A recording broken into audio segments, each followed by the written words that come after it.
This for me is a classic scenario of where we failed to intervene early enough, and we're now kind of starting to see the effects of that as Sian is moving into the teenage years. So we didn't intervene in her early years, we know that.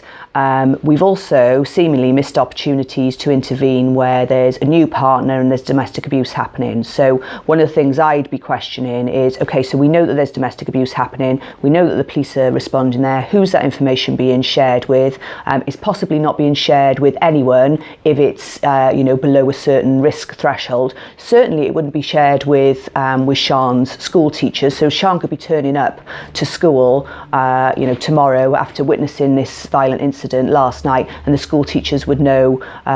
wouldn't know about that at all, and so therefore possibly not putting in the right sort of levels of support that she might need. And what we can see then is this is a classic case then of Sian kind of disengaging, becoming angry, seemingly developing mental health problems herself, and then she becomes what we call a MISPA, a missing child. And I imagine how the services will respond to this, unless Sian happens to be living in Gwent, where there's a really good missing persons hub, is that actually the police are going out looking for Sian,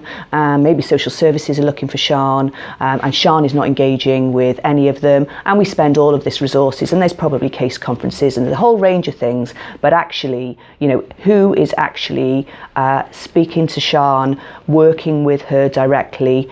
focusing on her issues and her needs rather than all of our processes, and how are we doing that in a holistic way, all public services coming together. And the best thing, or one of the best quotes that I've heard actually, is where they are actually doing this in Gwent, where someone from the Missing Persons Hub in Gwent said to me about public service boards. For me, if public service boards are working, they'll be exactly like the Missing Persons Hub in Gwent, because we've actually all forgotten which organisation we come from. What we're doing is putting the person at the centre of this and working back. And to me, that's how all of our public services need to be working.